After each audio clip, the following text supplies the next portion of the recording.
Hello friends, मैं अवधेश सिंह स्वागत करता हूं आपके अपने चैनल एसएल स्टडी में। तो आज जो बेसिकली हमारा वीडियो है वो मैथ सिलेबस के क्या मैथ सिलेबस है, क्या उसका टॉपिक है, इस पे हमारा इस वीडियो होगा। क्योंकि इस पे बहुत सारे कमेंट्स भी आए थे, साथ ही साथ बहुत सारे पर्सनल मैसेजेस आ रहे थे व्हाट्सएप पे। तो मैथ और रीजनिंग का क्लास अब मैं स्टार्ट कर रहा हूँ जेसीसी सीजीएल 2021 के लिए। साथ ही साथ झारखंड गवर्नमेंट के द्वारा जितने भी एग्ज़ाम कंडक्ट करवाए जाएंगे उसमें भी ये जो टॉपिक्स है वो उतने ही हेल्पफुल और फ्रूटफुल होंगे जितने कि जेसीसी सीजीएल के लिए होगा। लेकिन हमारा मेन जो फोकस रहेगा वो जेसीसी सीजीएल पे रहेगा कि उसका क्या एग्ज़ाम पैटर्न है, किस हिसाब से क्वेश्चंस को उठाता है। अब जैसे यहाँ पे आप जितने भी टॉपिक्स को देखोगे ये लगभग अगर आप कंपटीशन की तैयारी कर रहे हो तो हर कम्पिटिटिव में ये सब टॉपिक आपका इंट्रोड्यूस होता है, लेकिन थोड़ा सा पैटर्न 19-20 हो जाता है। जैसे यहाँ मैं बात कर रहा हूँ जेसीसी सीजीएल का टॉपिक तो हमको ये कवर करना ही है, लेकिन अगर ये यही मैं बात करता सेंट्रल एसएससी सीजीएल का तो टॉपिक सेम रहता लेकिन थोड़ा सा उसका पैटर्न अलग हो जाता है, थोड़ा सा आपको एडवांस जाना पड़ता है। इसमें ऐसा नहीं कि आपको बेसिक पढ़ लोगे तो आपको निकल जाएगा, इसमें भी आपको एडवांस जाना पड़ेगा, लेकिन इसका भी एक दायरा है, इसका भी एक लिमिट है। तो हम क्वेश्चन टॉपिक वाइज यहाँ कवर करते जाएंगे और प्रत्येक टॉपिक से उसी क्वेश्चंस को उठाएंगे जिससे हमारा क्वेश्चन जो है ना एक पैटर्न समझ में आ जाए। और क्वेश्चन अगर एग्जाम में आता है उस चैप्टर से तो क्वेश्चन हमारा छूटना नहीं चाहिए। तो बाकायदा प्रीवियस ईयर के जितने भी क्वेश्चंस हैं प्लस झारखंड गवर्नमेंट के द्वारा अभी तक जितने भी एग्जाम कंडक्ट करवाए गए हैं उसका क्या किस हिसाब से किस टॉपिक से किस हिसाब से क्वेश्चंस आता है उस पर बेस्ड हम सारा टॉपिक्स को कवर करने वाले हैं। ठीक, तो बहुत ही ब्रीफ इंट्रोडक्शन मैं यहाँ दूंगा कि क्या टॉपिक्स हैं, क्योंकि इस पे ज़्यादा समय ना लेके, क्योंकि बहुत ही छोटा वीडियो होगा। फिर जैसे जैसे हम टॉपिक वाइज इंटर करते जाएंगे चैप्टर में वो आपको बाकायदा बहुत अच्छा से क्लियर होते जाएगा। लेकिन फिलहाल आप वीडियो पॉज करके आप इसको लिख सकते हो या स्क्रीनशॉट ले सकते हो कि मैथ सिलेबस के अंतर्गत या मैथ के अंतर्गत कौन कौन सा टॉपिक आपको कवर करना है। साथ ही साथ रीजनिंग के अंतर्गत क्या टॉपिक कवर करना है ये बीच में रैंडमली कभी भी उस पर एक वीडियो पहले सिलेबस पर बना दूंगा, उसके बाद रीजनिंग का भी क्लास में साथ में स्टार्ट करूँगा, मैथ और रीजनिंग साथ में चलेगा। अच्छा, बहुत सारे पर्सनल मैसेजेस आए थे प्लस कमेंट्स भी था कि लैंग्वेज पेपर पर भी आप एक सजेशन दो कि कौन सा किताब पढ़ना चाहिए या उसका क्या पैटर्न रहता है। तो लैंग्वेज पेपर में भी खास करके खोटा पे आया था, तो उसका भी एक ब्रीफ इंट्रोडक्शन मैं यहाँ लूँगा। और अगर आप बोलोगे तो लैंग्वेज पेपर पर भी एक सेपरेट वीडियो में बना दूंगा, लेकिन आज एक ब्रीफ इंट्रोडक्शन लैंग्वेज पेपर पर भी दे दूँ ताकि अगर हल्का फुल्का कन्फ्यूजन किसी का माइंड में है तो वो चीज़ क्लियर हो जाए। अब चलते हैं मैथ का क्या सिलेबस है, क्या टॉपिक है जो हमको कवर करना है। तो रैंडमली इस चीज़ों को देखते जाते हैं। सबसे पहले जैसे सिंप्लीफिकेशन आपको करना पड़ेगा, दैट इज सरलीकरण करना पड़ेगा। नंबर सिस्टम आपको पढ़ना पड़ेगा, रेशियो एंड प्रोपोर्शन और फिर पार्टनरशिप आपको पढ़ना पड़ेगा, परसेंटेज पढ़ना पड़ेगा, SI and CI that is simple interest and compound interest आपको पढ़ना पड़ेगा, एलसीएम एचसीएफ है, इंडाइसेस एंड सर्ट्स पढ़ना पड़ेगा, एवरेज है, प्रॉफिट लॉस एंड डिस्काउंट पढ़ना पड़ेगा, मिक्सचर एंड एलिगेशन पढ़ना पड़ेगा, टाइम एंड वर्क है, टाइम एंड डिस्टेंस है, बोट एंड स्ट्रीम है, प्रोबेबिलिटी है, जियोमेट्री है, ट्रिगोनोमेट्री है, एरिया एंड पेरीमीटर है, सरफेस एरिया एंड वॉल्यूम है, कोऑर्डिनेट ज्योमेट्री है, डाटा टेबल पाई चार्ट है, पाइप एंड सिस्टम है, अलजेब्रा है। तो इतने टॉपिक्स को आपको कवर करना है मैथ के 20 क्वेश्चन को सॉल्व करने के लिए। क्योंकि जेसीसी सीजीएल में, चूंकि मैं इसके पहले डिस्कस कर चुका था सिलेबस वाला जो वीडियो था उसमें कि मैथ से आपकी 20 क्वेश्चंस और रीजनिंग से आपकी 20 क्वेश्चन, जैसे टोटल मैथ और रीजनिंग से 40 क्वेश्चन पूछे जाएंगे। और अगर नंबर की बात करें तो एक क्वेश्चन 3 नंबर का, तो 40 क्वेश्चन 120 मार्क्स के क्वेश्चन आपके मैथ और रीजनिंग से सिर्फ पूछे जाएंगे। तो ये जितने भी टॉपिक हम यहाँ कवर करेंगे वो बाकायदा मैं क्या बता रहा हूँ कि जो जिस टॉपिक से जिस हिसाब से क्वेश्चन उठता है उस पर बेस्ड हम करेंगे, ना कि जनरल कंपटीशन। जैसे अब जैसे मान लो कि जैसे अब मैं ज्योमेट्री करवा रहा हूँ, ठीक है, अब ज्योमेट्री करवा रहा हूं तो जेसीसी सीजीएल में जो क्वेश्चंस आ सकते हैं ये या झारखंड गवर्नमेंट के द्वारा जितने भी खास करके जेसीसी के द्वारा जो एग्जाम्स कंडक्ट करवाए जाते हैं उसमें क्या पैटर्न है पार्टिकुलर टॉपिक का, उस पे हम सारा का सारा प्रॉब्लम्स डील करेंगे। क्योंकि ज्योमेट्री में दो चीज़ है, अगर आप सेंट्रल एसएससी सीजीएल की बात करते हो तो ज्योमेट्री में जो क्वेश्चन पूछा जाता है उसका लेवल थोड़ा अलग होता है। जेसीसी जो कंडक्ट करवाता है ज्योमेट्री में अगर उससे क्वेश्चन पूछा जाता है तो इसका लेवल थोड़ा अलग होता है। इस लेवल में 19-20 का सिर्फ अंतर होता है, लेकिन यही 19-20 का अंतर आपको पकड़ना होता है। क्योंकि किसी भी एग्जाम को क्रैक करने से पहले सबसे पहले उस एग्जाम का नेचर क्या है, अगर वो चीज़ आपको पता चल जाता है उस वे में अगर आप तैयारी करते हो तो एग्जाम को क्रैक करना आपके लिए थोड़ा आसान हो जाता है। तो इन सारे टॉपिक्स को हम कवर करेंगे। सिंप्लीफिकेशन से हम स्टार्ट करेंगे मैथ के अंतर्गत, ठीक। आप इसका स्क्रीनशॉट ले सकते हो, ये वीडियो पॉज करके इसको आप लिख सकते हो, क्योंकि एक माइंड में एक फिगर चलना चाहिए कि हाँ इतना सारा टॉपिक हमको कवर करना है। प्लस एक चीज़ और है कि खैर उसको हम बाद में चर्चा करेंगे, यहाँ देख लेते हैं। अब जैसे सिंप्लीफिकेशन मैं यहाँ पहला लिया हूँ, तो सिंप्लीफिकेशन में किन चीज़ों को मैं इंक्लूड करूँगा ये चीज़ भी देख लेते हैं। सिंप्लीफिकेशन में स्क्वायरिंग, मैंने किसी भी टर्म का स्क्वायर करना, स्क्वायर रूट निकालना, क्यूब करना, क्यूब रूट निकालना, फिर यूनिट डिजिट फाइंड करना और रिमाइंडर थ्योरम।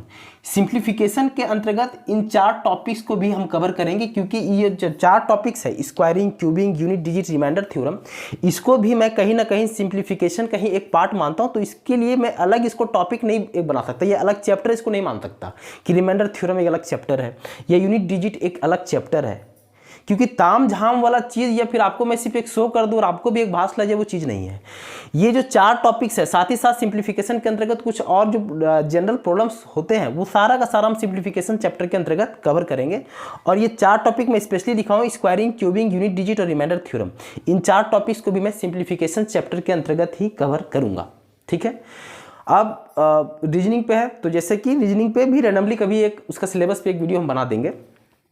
फिलहाल इन चैप्टर्स को बाकायदा सबसे पहले चैप्टर का इंट्रोडक्शन चलेगा कि चैप्टर क्या है, पहले चैप्टर को आप समझोगे, फिर अगर उसमें कुछ फार्मूला है छोटे मोटे, क्योंकि मेरा ये मानना होता है कि मैथ का वैसा कोई फार्मूला बना ही नहीं जिसको रटा जाए, क्योंकि रटने वाला चीज़ क्या होता है कि उसका एक एक्सपायरी डेट होता है, एक टाइम के बाद आप भूल जाते हो। फार्मूला अगर आप सिर्फ ने रटा है, फार्मूला जन्म लेता है सर, अगर आप प्रॉब्लम समझ जाते हो ना तो आपको ज़रूरत ही नहीं पड़ता फार्मूला का। हाँ, कुछ स्टैंडर्ड फार्मूला होते हैं जिसको माइंड में रखना पड़ता है आपको, कुछ स्टैंडर्ड फार्मूला है मैथ के अंतर्गत जिसको दिमाग में रखना पड़ता है, लेकिन ज़्यादातर चैप्टर में फार्मूला है ही नहीं। ठीक, और आप मेरे साथ चलोगे, मेरे साथ आप रहोगे कंटिन्यू, तो ये चीज़ आप समझोगे कि आप देखते रहोगे कि इंट्रोडक्शन और फार्मूला का मैं बाकायदा फार्मूला भी लिखवाऊंगा, एक इंट्रोडक्शन भी दूंगा, लेकिन जब हम प्रॉब्लम्स को डील करेंगे तो आप पाओगे कि फार्मूला अगर आप नहीं भी याद किए हो फिर भी आप क्वेश्चंस को बनाने में एबल हो रहे हो। क्यों? क्योंकि आप प्रॉब्लम्स को भली भांति समझोगे। मेरा तरीका थोड़ा अलग है, आप जुड़ के देखो वीडियो को, थोड़ा इसको आप थोड़ा शेयर भी कर देना ताकि ये बहुत अच्छा खासा लोगों की रीच तक पहुँचे और लोग जुड़े हम लोग से और साथ में कंटिन्यू करें। ठीक, तो वीडियो अगर पसंद आता है तो लाइक कीजिए, वीडियो को शेयर भी कर दीजिएगा ताकि, अच्छा दूसरा चीज़ है कि ये जो मैं क्लासेस स्टार्ट करूँगा ये मैं क्लियर कर देता हूँ कि आज जो है वो 18 नवंबर है। ठीक, आज 18 नवंबर है, तो 21 नवंबर से वीडियो मेरा आना स्टार्ट होगा और अल्टरनेट डेज पे आपको वीडियो मिलेंगे। ठीक, जैसे कि सोमवार को वीडियो मिला तो मंगल को फिर नहीं मिलेगा, बुध को मिलेगा, फिर बृहस्पति को नहीं मिलेगा, शुक्र को मिलेगा, शनि को नहीं मिलेगा, संडे को मिलेगा। तो अल्टरनेट डेज पे आपको वीडियो मिलेंगे और आप निसंदेह रहिए कि एग्ज़ाम का जो भी डेट आएगा, चूँकि अभी तक अब मैंने इसके पहले की वीडियो में बताया था कि मे बी 15 नवंबर तक नोटिफिकेशन या कुछ घोषणा सरकार के द्वारा हो जाना चाहिए, और अगर नवंबर नहीं होता है तो मैंने ये भी बताया था कि दिसंबर 2022 में आप कंफर्म रहोगे, घोषणा होगा। अब सुनने में कुछ ऐसा आ रहा है कि पंचायत चुनाव भी कुछ अब एक्सटेंड करने का न्यूज़ है। I am not confirm about this, लेकिन अगर ऐसा है कि पंचायत चुनाव अगर टलता है तो हो सकता है कि जनवरी से पहले भी, मतलब कि दिसंबर तक भी आपके पास कुछ घोषणा या कुछ नोटिफिकेशन किसी न किसी एग्जाम का आपके पास मिल जाएगा। आपको भ्रमित करने वाले आसपास में बहुत सारे व्यक्ति अरे अभी एग्जाम नहीं होगा ऐसा वैसा, लेकिन आप खुद सोचो कि इतना पकड़ के चलो कि जनवरी तक, एटलीस्ट जनवरी तक नोटिफिकेशन आपके पास होगा, जनवरी 2022 तक। और अगर मान लो कि अभी नोटिफिकेशन देके 1 महीना के बाद अगर एग्जाम कंडक्ट करवा भी लेता है आयोग, तो क्या आप सक्षम हो एग्जाम को क्रैक करने के लिए? क्या आपने पूरा सिलेबस कवर कर लिया है? इस चीज़ को आप ध्यान में दो।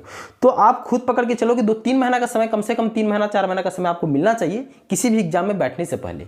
अगर तो इसीलिए वीडियो से आप कंटिन्यू रहो, चाहे आप मेरे वीडियो से हो या किसी कहीं और से किसी चैनल से पढ़ रहे हो, जहाँ भी पढ़ रहे हो कंटिन्यू रहो, ताकि एग्जाम आए तो पूरा प्रिपेयर्ड रहो एग्जाम से पहले आप।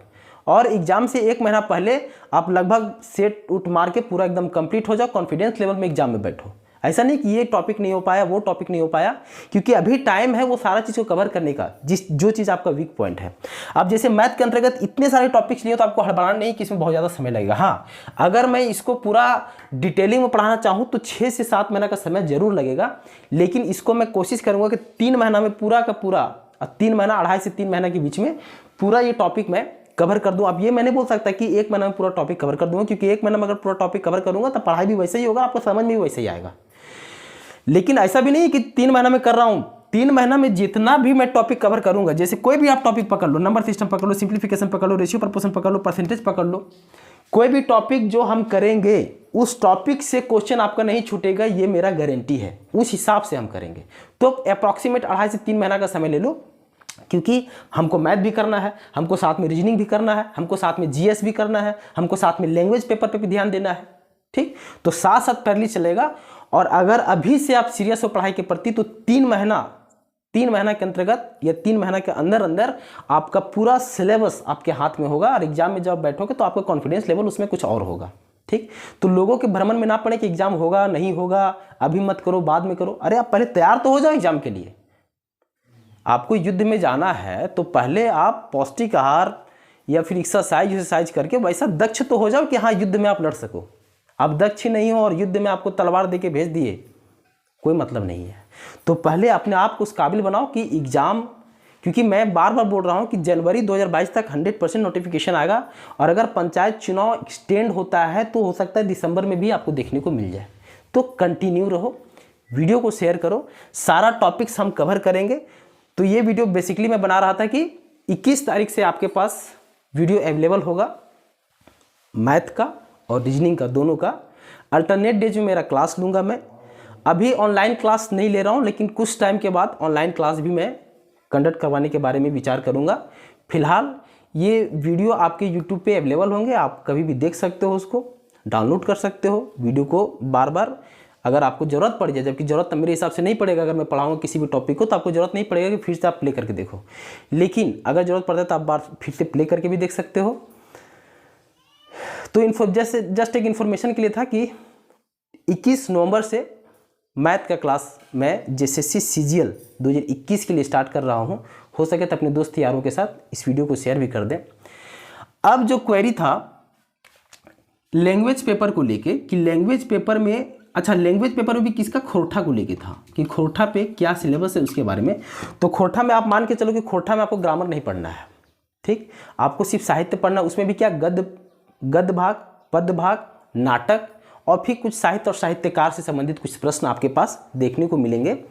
तो गद्य में अगर जाते हो तो लगभग आई थिंक 3 बुक है, बहुत पतले पतले बुक होते हैं। पद में फिर आपको 4 बुक मिलेंगे, नाटक के आपको 4 बुक मिलेंगे, मतलब 4 नाटक आपको पढ़ना है।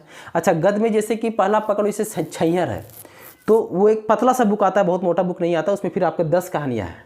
ठीक, तो पतले पतले बुक होते हैं। गद्य का, पद का और नाटक का 4 8 और 3